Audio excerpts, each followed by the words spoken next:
أسعد الله أوقاتكم مشاهدينا الكرام، وحييكم في حلقة جديدة من برنامجنا وبرنامجكم دار الآثار الإسلامية. طبعا في هذا البرنامج نسلط الضوء على جميع محاضرات دار الآثار الإسلامية. تابعونا، خلونا نشوف محاضرة اليوم من يقدمها.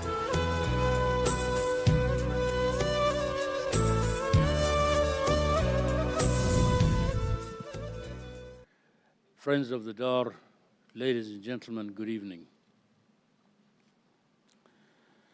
Throughout its 25 cultural seasons, the lectures delivered in those seasons have taken on recurring themes.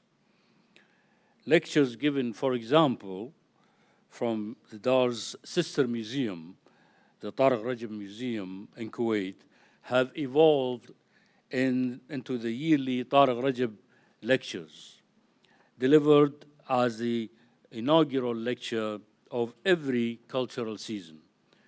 Scholars such as Bernardo Kane, who spoke here last week, reappear regularly throughout the various seasons, which are punctuated by a large number of scholars and experts speaking for the first time about new topics enriching the cultural seasons. For all the variety of the topics discussed by participants in the Dar's lecture series, tonight's lecture is a totally new lecture entitled The Archaeology of Mysterious Gigantic Stone Structures, the Desert Kites. Tonight's speaker, Dr. Remy Krasad, comes to us from a research institution that steadily has provided our cultural seasons with a number of scholarly lecturers. The institution to which I refer is the French National Center for the Scientific Research, CNRS. Remy Krasad is based in the laboratory at CNRS, which specializes in researching Neolithic developments in the Middle East. His research interests are influenced by the dispersal of anatomically modern humans out of Africa during the Middle Paleolithic period, and specializes in the study of the lithic industries in Arabian Peninsula. CNRS, the National Center for Scientific Research, is one of the foremost centers internationally recognized for its high caliber members and researchers. In 2007 and 2009, Dr. Krasad was a postdoctoral fellow at the University of Cambridge. Since 1998, he has participated in more than 60 archaeological expeditions. MashaAllah, very active. In many countries in the Middle East, including Kuwait, Saudi Arabia, Yemen, Oman, Qatar, Iran, and United Arab Emirates. A specialist of the prehistoric Arabian Peninsula, he is a permanent member of the several international archaeological projects. Dr. Krasad was the director of the Global Kite project from 2003 to 2017 from the French Agency for Scientific Research, with fieldworks in Saudi Arabia, Jordan, and Kuwait, including Armenia, our friends in Armenia. The Global Kites project is aiming to define the chronology, the vulnerability, and functionality of the desert kites, which are enigmatic, gigantic stone structures visible from space. The kites are considered as hunting mega traps and regularly seems to work within a complex system, leading to strong landscape modification. Their dating and how they are used have been unresolved questions for many years.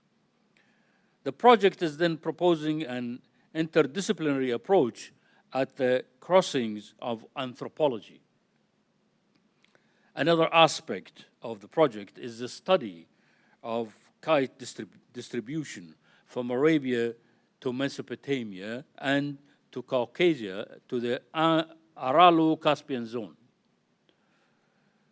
Rmay Krassad has been teaching at the universities in France and abroad and has extensively published in international journals. He was appointed at CIFAS, Kuwait, in September 2017 as permanent researcher and CIFAS head of archaeology. His latest book, written together with several scholars, Human Dispersal and Species Movement from Prehistory to the Present. Telephonology is a new science the scholar may investigate in the future. Meanwhile, please make sure you turn off your phones and let's welcome Dr. Rmay Krassad.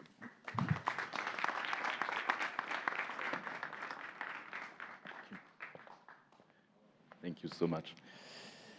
Good evening. Thank you so much for this kind introduction.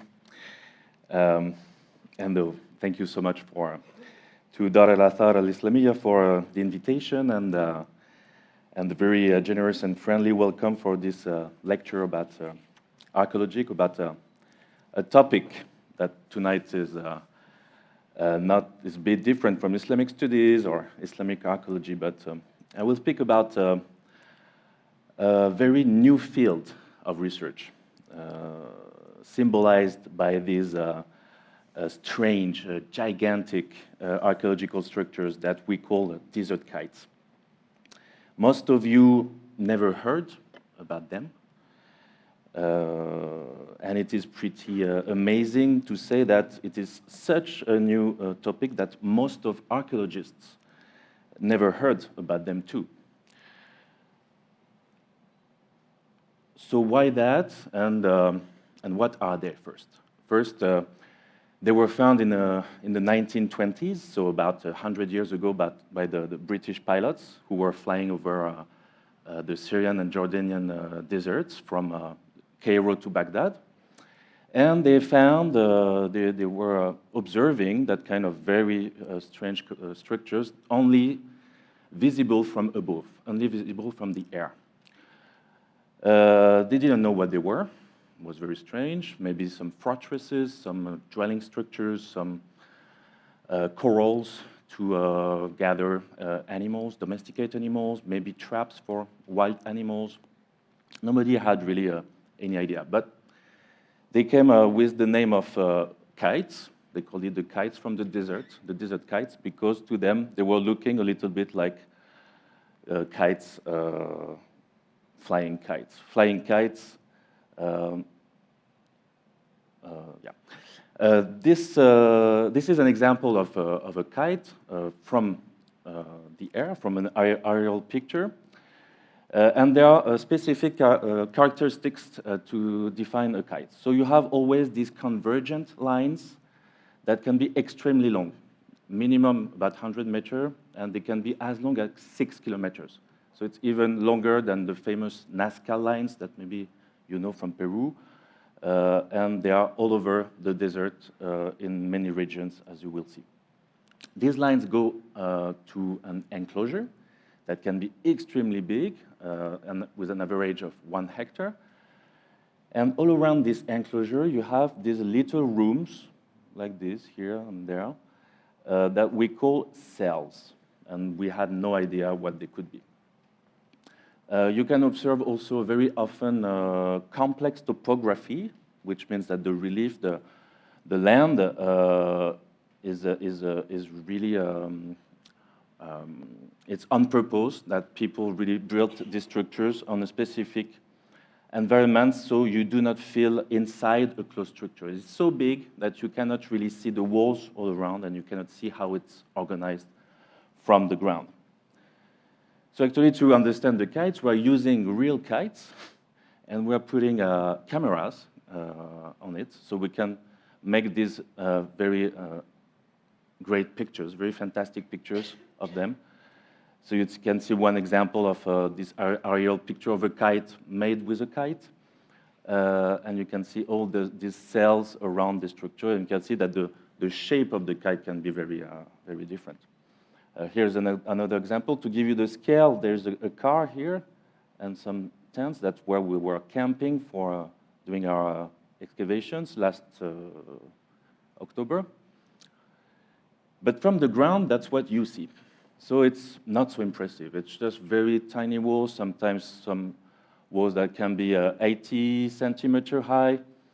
It's just some stone that can be arranged vertically, and more rarely being proper walls, sometimes which can be quite higher. So we started a project financed by the French research agency a few years ago that we called Global Kites, because we wanted to address this problem into the globality of this phenomenon, what we call the kite phenomenon. We started with an inventory to try to understand how many of these structures we knew before. And we had an estimation of just a few hundreds before we started the project. The good news is that kites are perfectly identifiable on high-resolution satellite imagery. So we could really start to find new kites, new desert kites, thanks to, of course, the very easy to access and very useful Google Earth, also Bing Maps, that are, these open access platforms on the internet that are accessible to everybody for free. And for example, you have this picture of a satellite image of Kuwait. The good thing on Google Earth, you can even have the 3D rendering of some of the cities, and even for Kuwait City, it works. And it is so accurate sometimes. It is so high resolution that here, for example, at the Eiffel Tower, you can see the tourists, you can see the cars. So imagine when you are in the desert and you can see so many structures. So from the inventory we started, we ended up with more than 6,000 structures over a huge distribution area. As you can see, it starts, there are just a few in Yemen here, but then close to Medina, in northeastern Jordan, in Syria, in Iraq. There's an isolated spot here in Armenia, and then Kazakhstan and Uzbekistan. And also the densities are sometimes very different and very high here, for example, in the desert of, the basalt desert of Jordan, where you have more than 2,000 of these structures. So as I was saying, for this definition of the kites, we need to have this enclosure, the driving lines that converge to this enclosure, and all these different tiny rooms, tiny cells all around. There's a lot of different shapes, and that's what the inventory showed us. From the very simple shape, just the enclosure, 2 lines, sometimes just 1 line even, and 1 or 2 little cell at the angle here and there, to a very, very complex shapes. And sometimes you see so many convergent lines, and as I was saying, some of them can be for many kilometers long, to a very high number of cells all around, but also some reusing, and you see a very complex shape to understand. There's also a diversity between where they are. So sometimes they are in some slope, very deep slope. They are close to cliffs, and we will see in Kazakhstan after they are using the cliff really in the construction. And also there's a diversity in the number of cells, as I was saying. For example, here there's just 1. And here I didn't count it recently, but I think it's almost 30 of them all around. So it's very diverse. Our project addresses 3 problems: the function of the kites, the dating of the kites, and this huge distribution all over the Middle East and Central Asia. So the function of the kites, what are they for? Were they for hunting or domestication? For the animals, most probably, but we don't really know how they worked and why. The dating, we had no idea. No idea. It's nobody worked on the kites before, so that could be from a few hundred years ago, from the prehistory, the very far prehistory, maybe we have no idea. And also how to date, because we can see these structures are still visible on the surface, which means that there is no sedimentation, and there's no sediment covering, so it's really hard to date them. And then this huge distribution, how to explain such a wide geographical distribution. I invite you to visit our site, website of globalkites.fr, where you can see this map, which is an interactive map. You can see all the kites we found. If you find new kites, please don't hesitate to contact us, and we will add your own kites to the project. So our approach is mainly interdisciplinary, with a lot of innovative techniques and international collaborations, with a multi-scale approach. So that's quite important because we have a 3-scale for our geographical information system. We have a global approach of all of these kites. We use a regional approach with the use of 5 different windows. And then we use the approach of individual. We work on each kite one after the other. So our 5 windows are located in selected places. The first one is in Kazakhstan on the Ustiyut Plateau. Second one is in this Mount Aragat, which is a very isolated place where you have many kites too. In northeastern Jordan, where you have the highest density, in Harat al-Sham, where we did many excavations there. In northern Saudi Arabia, at the end of this extension you see here of the kites in the Al Jouf region. And finally, the 5th window is in southeast Jordan, in Jibal al-Khashabiyeh, where we've been excavating now for more than 6 years. So in total, we studied about 160 kites. So it's not so many at the end when you know that there are 6,000. And we did about 100 excavations. So first, I will go very quick on Kazakhstan. So the place is located here. And it's on a huge plateau. So you have this plateau that's massive. It's called the Ustiyut Plateau. And something very interesting is that most of the kites, or at least a big amount of kites, are located along the cliff. And this cliff is amazing. It's a huge cliff. I don't remember the elevation, but it's called the Chink on the Kazakhstan region over there. And you can see that it's very abrupt, that you don't want to fall over these cliffs. You have 3 main shape of kites over there. You have the very classical triangular shape, and you see that there are 1 and 2 cells, what we call the pointed cells with this funnel entrance. So you have the driving lines that are constructed with just some alignments of stones. It's very simple. And then a more complex building of the kite itself with real walls. You have the same kind of concept, with same kind of structure, with the funnel entrance and the 2 cells, but then they're using the cliff here. It's so abrupt that there was no need to build a wall here, as if animals come inside here, they will not jump there, so they will follow the cliff, and eventually the cliff is used as a wall itself. And you can see it here as well, where you have the cliff like this that has the shape of the enclosure, and then you just have the entrance that is built with the cells here. So they were really using their environment. The walls were not very well built, or at least was very more or less simple with just the vertical stones like this. When we started to excavate these little cells, we started to find actually stratigraphy, to find some sediments in that. So that was interesting because that was the first evidence of the fact that these little cells that are sometimes quite well preserved in surface like that, well, if you dig inside that, it's deeper.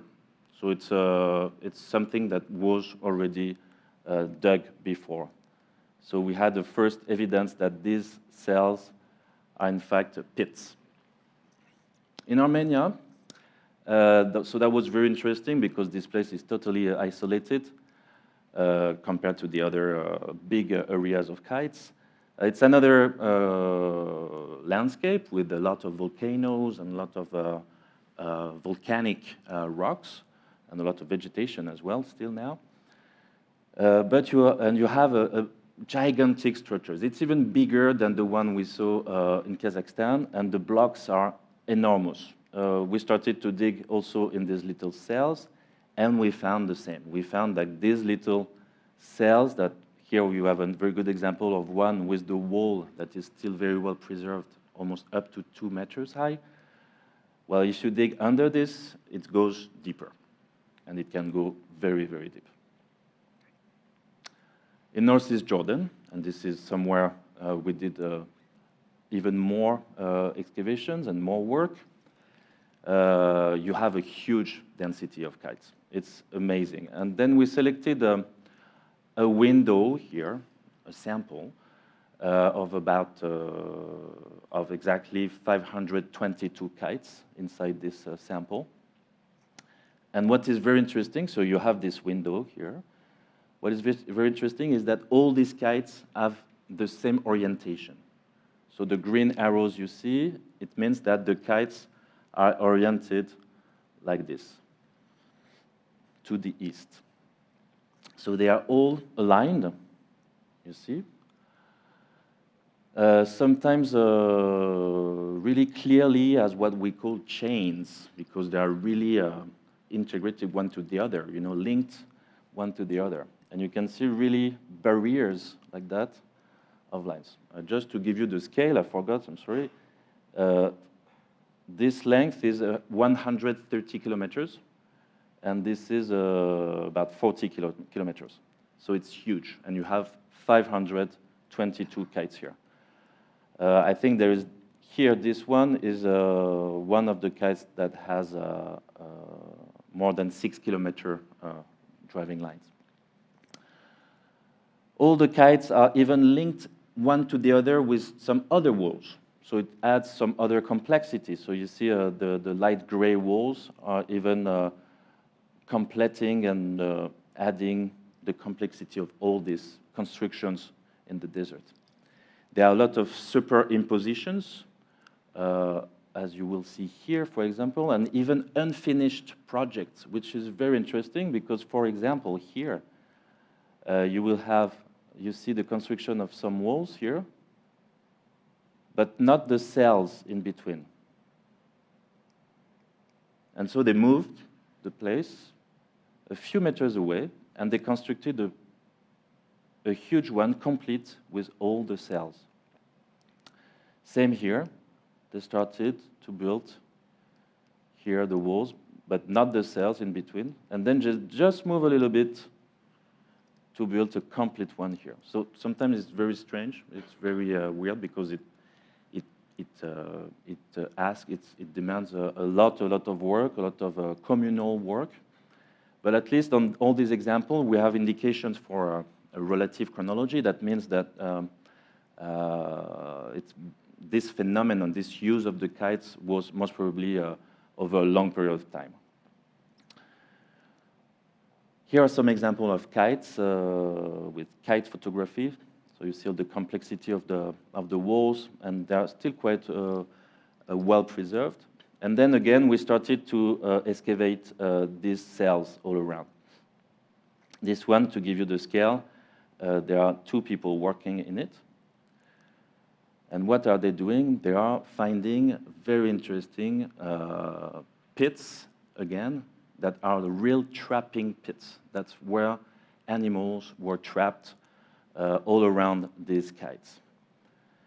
They can be massive, they can be huge, they are very well constructed and very well preserved most of the time.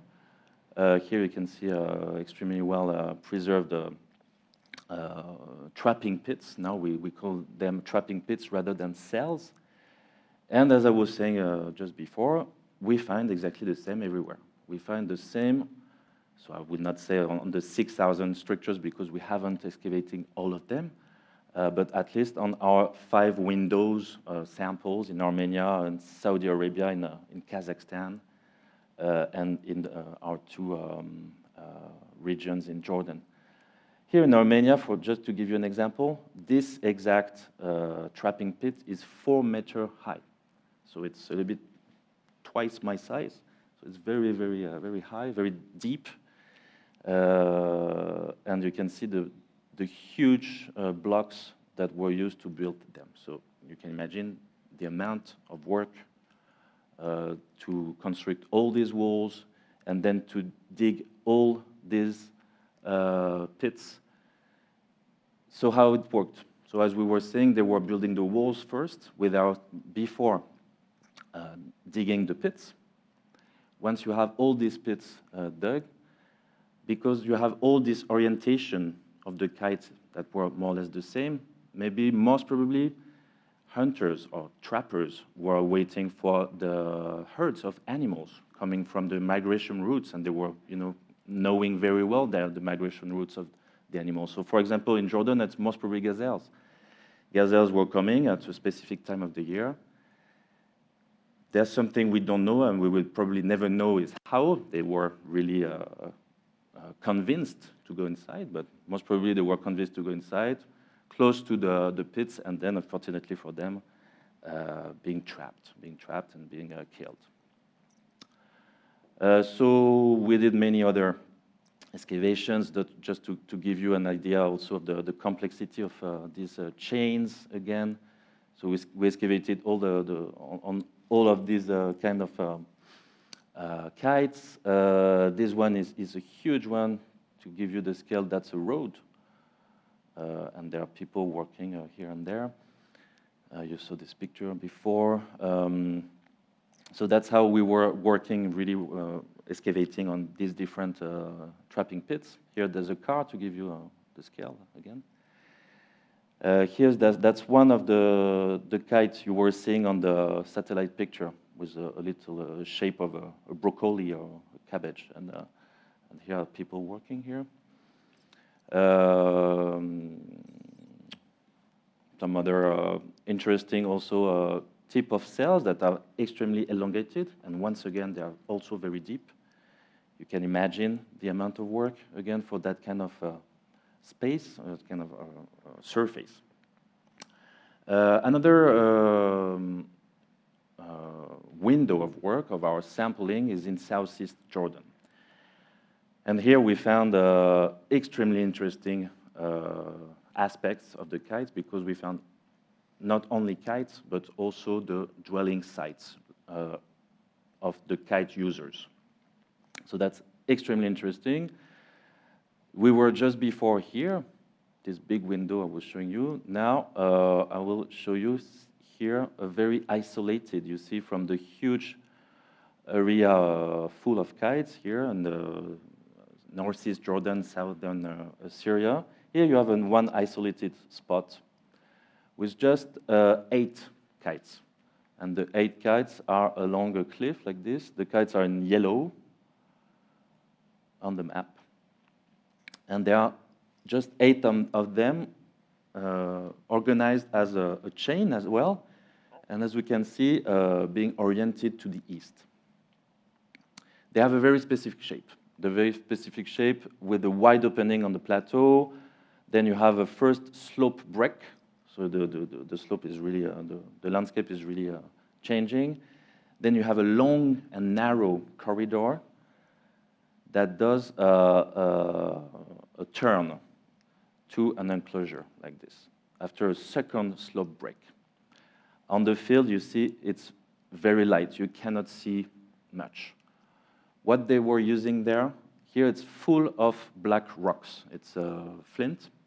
Most of the total area over there is covered by flint, black rock, and they were using white rocks, limestone, to shape these lines. So they were not building walls, they were not really aligning line of stones, they were just using the color of the stones to really shape their kites.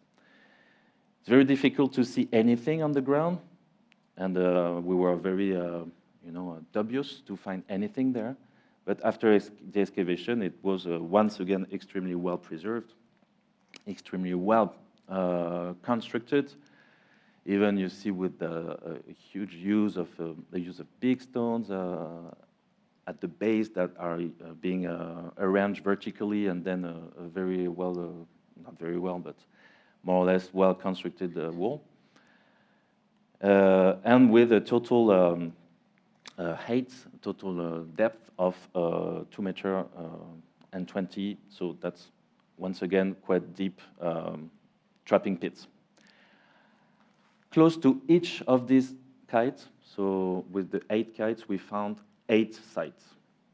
We didn't find more than that, or we found some younger sites, but we found 8 sites that were not very easy to find and not very easy to see, but you had to really observe on the ground to see the stone tools. And there were many stone tools on the ground, so mainly knives, daggers, scrapers, all the kind of tools that was used during the prehistory. And an amazing discovery, that's what we found on one of these sites, is this stone. And this stone, after looking at it very carefully, we figured out that that was an engraving, a representation of a kite. And the most amazing is that, as you remember, it has exactly this shape of the kites around, with this very long corridor, the turn then that goes to the enclosure, and the representation of all the trapping pits all around that are dug inside the stone. We had before representation of kites, but much more, let's say, less accurate.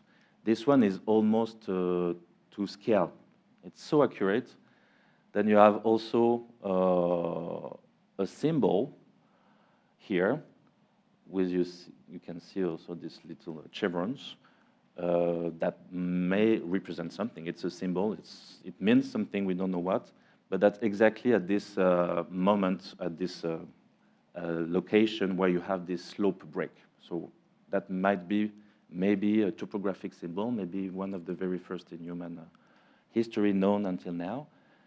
And once again, you have to remember that these kites are only visible from above, from the air.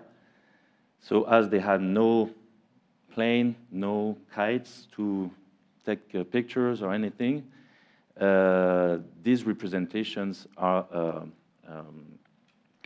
mental representation, a mental conception that is represented on the stone as a model, as a plan. So it might be also one of the first architectural plan in human history. So when we started to dig the tiny sites all around the kites, well, we found proper houses. We found almost tiny villages with the doors, with the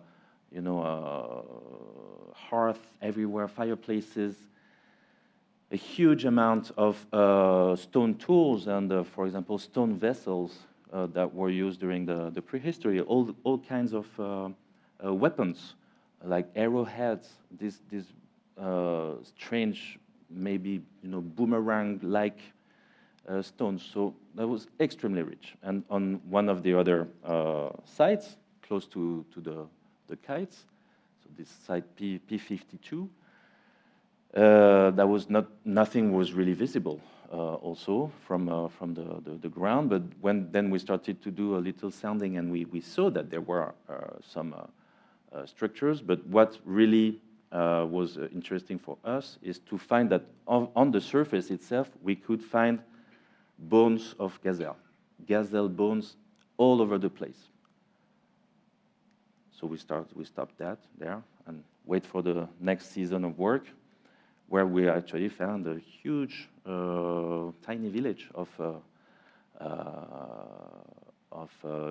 little houses, all concentrated next to another.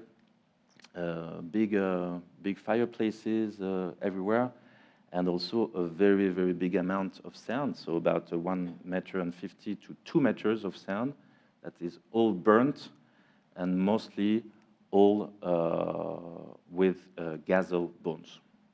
Just gazelle bones, 99.9% of the bones are animal bones and are gazelle bones. Last summer, we were here at the excavation. So you see with a quite big village. These are the representation of the C14, carbon-14 dates that we obtained from the different sites. So from the big village, we had dates about 7,000 BC, so 9,000 years before now. For this little house, we have the same date, exactly the same date, about 9,000 years from now. The engraving, same date as well, and the kite themselves, we could date them also from the same date. So that was very, very impressive to find that we have all the, modus operandi, all the, the history of the kites, the people living with the kites, the people using the kites, the people butchering the gazelles with that kind of knives. We had thousands and thousands and tons of stone tools with the very, very, very strange shape of these tools that we don't know what they are, and it's the very first time we see them in Jordan and in the Middle East. And all kinds of arrowheads. So you can wonder, maybe, these arrowheads were used to kill the gazelles. But no, because we know the gazelles were killed by the traps. So what were they used for? Well, we had a very good evidence of that, because we found one of these arrowheads between two ribs of a poor man or woman. We don't know yet. We will study the skeleton soon. So apparently, stone tools were used for something else, and then we made a microscopic study of one of these stone tools, and they are actually really used to work the bones, to, on this example, work the leather, work the skins of the animals. So this region is really very, very interesting, and added a lot of information for our study. In Saudi Arabia, it's our last field work. So you see it's really at the end of this huge density of kites all over there. As usual, we excavated the trapping pits. We found them very deep. And we had an example of two couples of kites that are extremely interesting. Maybe they were functioning together because the lines are connecting here, more or less. And just in between of them, it's really quite the same. It's about 1.5 kilometers here and about 1.5 kilometers here. We found another engraving.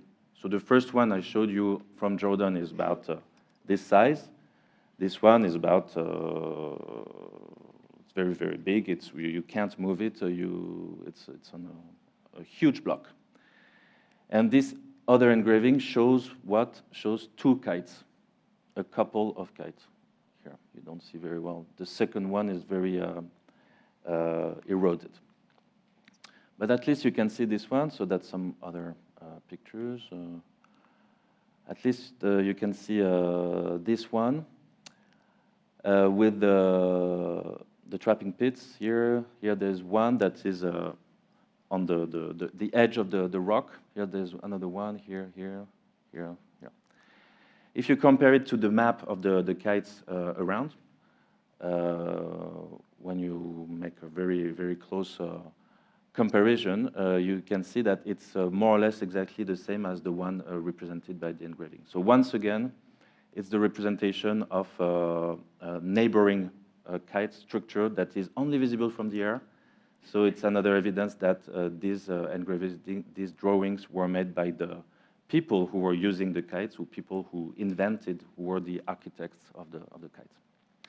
So about the results for our project, until now we know that about the function, these pits are really the traps where they could trap and kill the animals. Which hunted species? So we had good evidence in Jordan that they are gazelles, but if you do comparison, ethnological analogies, we have a lot of information from the Native Americans. In Scandinavia, there are also a lot of traps for animals, and we have information. We have also information from the Gulf and from Kuwait, where you have the fish traps. That's close to Fintas. Here, there's one in Failaka. And here there are some other types in Bahrain. It's the same concept of using these driving lines and this enclosure to trap the animals. In Jordan, so it's quite obvious that we have gazelles. In Kazakhstan, there would be saiga antelopes that are still living there in a huge amount. And in Armenia, there would be more the wild donkey, the onager. And that's why maybe they were using such huge holes, huge pits to trap them. On our last exhibition in October, we also found bones of gazelles under a pit. So that's another example of gazelles being, so this one has been, and it's not just one, it's 5 of them. It's only, so there's no selection. It's even female, male, and also young individuals. So about the dating, then we could really date them thanks to C14 and some other techniques. So the one in Khashabiyya in southeast Jordan are the oldest one, about 7,000 BC. The one in Saudi Arabia about 6,000 BC. The one in northeast Jordan, we don't really know when they started, but most probably around 6,000, 7,000 BC, up to 3,000 BC. In Armenia, you can see that there are the further you go from Jordan, and the younger are the dates. And in Kazakhstan and Uzbekistan, they are most probably dated to the first millennium BC and the first millennium AD. And about this distribution, how to explain such a wide geographical distribution. So we did an inventory that was a huge work because we were using 40 descriptors for each of the kites. So actually we used just a sample of 1,000 kites. And this information gave us a lot of data with different information. So I will go very quick, but you have the length of the driving lines, for example, the surface of the kites, the number of the trapping pits, and so on. When you merge all these data, all this information with geographical statistics, for example, a probabilistic approach, you can do clusters, you can do really a regionalization of the kites and start to understand this distribution as different groups. So it's really a typology of the kite that goes really in a very accurate form. So to conclude, we have a lot of answers, but also many new questions, notably about the occupation and control of this territory, because they were so huge, and they were also changing the landscape and artificializing it in a way. All these thousands of traps, did they lead to the extinction of some of the species? Maybe in Jordan, because the gazelles we found archaeologically are very small, very short. There are no more gazelles there in Jordan, in the region. We have the example of mass trapping in early 19th century in Northern America when they were colonizing the far west, and they were really killing all of the bisons and leading to almost the extinction of the species. And at the end, we have these little sites in Jordan with a lot of information, but we still don't really know who did all these traps. So we need, of course, much more excavations, much more surveys to understand more these dwelling sites all around these kites. And that's it. Thank you very much. Thank you.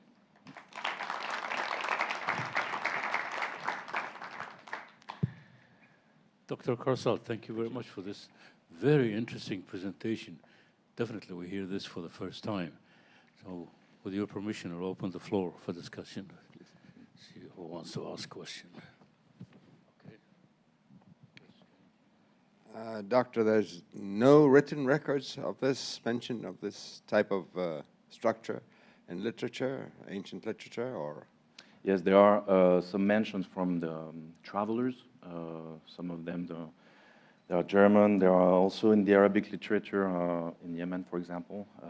But some of them are mentioning the use of pits in Jordan. Not too far from this region where we have the kites now, but not exactly on the same region, and not being very clear.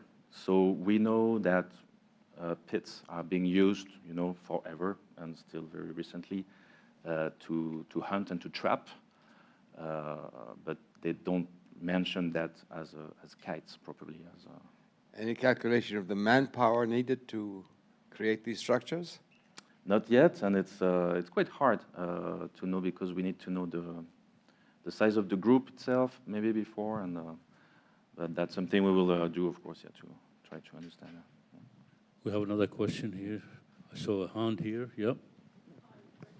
Please wait for the mic. Yep. Go ahead. I just want to know if you did any muqarana, comparison between these stones and the Stonehenge. That you said basalt, you said black stones. I don't remember what. Yes, basalt. Yeah. Yeah. So have you done that? And the squiggling on that big stone, did you compare it with the writing on the French caves? That's the oldest so far. Yeah. I just Yeah, sure. About you were talking about Stonehenge, right? Yeah, about all these kind of sites with a huge megalithic, what we call the huge big rocks that are vertical, horizontal, and everywhere. It's not exactly the same here because we are really dealing with smaller stones, that walls and alignment of stones. It's quite a different continent, it's quite a different culture, it's quite a different purpose also. We know these sites being more cultic, being more for religious purpose. In Western Europe, for example, in Central Europe, there's a lot of course, in the Middle East as well. These ones really had this, use for specific use as traps. And comparing the little chevron, it's the prehistoric sites. They are dated to 36,000 years before now, so it's even way older than these ones. So maybe it can be, yes, a representation of a phoneme or of something. It's a symbol for sure, but we have no idea, and we will probably never know. Thank you, Remy, for the lecture. As you are doing anthropological archaeology, I know it is difficult to prove it through archaeological evidence, but is there any association between the kites and the villagers? Because 6000 BC, we are talking about the late Neolithic, where the early villages system in North Mesopotamia and South Levant.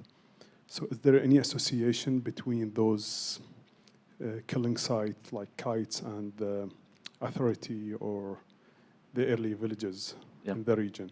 That's the problem, and that's also why that was my last question of who were these persons, these people.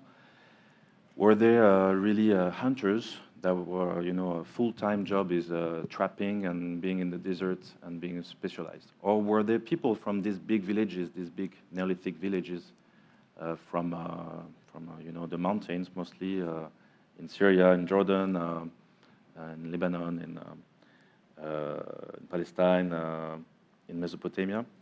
Were there specific person within this community that were traveling for the seasons of hunting?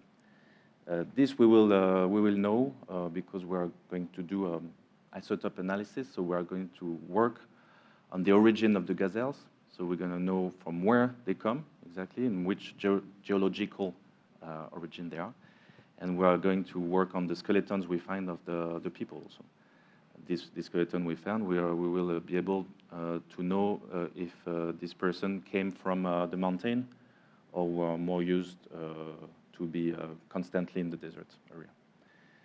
So that's how. And there's also a lot of connection with the stone tools, and they look very similar. There are some ornaments, there are some bracelets, and we know that some of they come from so they were in contact. We don't know if they were the same people or two different groups, but they were in contact for sure. So, Thank you first. It was fantastic.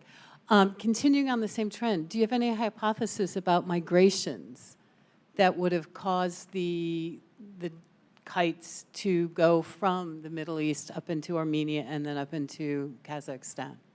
That's we don't know. It's and you saw that the dates are quite enormous.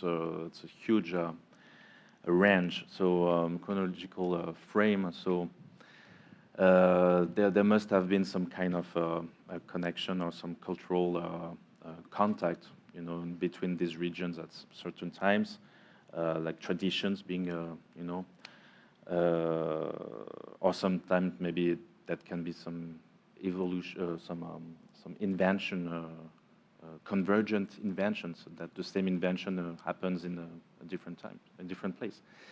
So that will be the next studies, of course, to try to know how this dispersed. This could be the last question. I don't know. Judy? Thank you for the lecture. I have two questions. One, were the stones that were used, were they all local? Yes.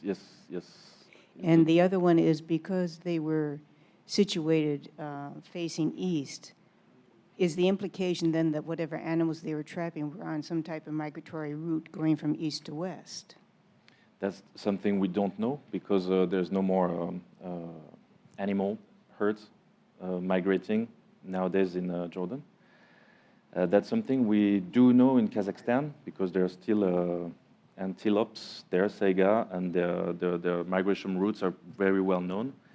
And it fits very well with the system of the kites in Kazakhstan. The ones in the south are facing south, the ones in the north are facing north. And we know that the saiga are doing that kind of loop that really fits with the orientation of the kites. So it's most probably the reason why they are oriented all the same orientation. Okay, now, it's definitely a last question. Could you tell us a little more about the one that exists in Failaka? You mentioned there was a trap in Failaka? No, there was just a fish trap. Fish trap. Yeah, unfortunately, there's no real huge kite.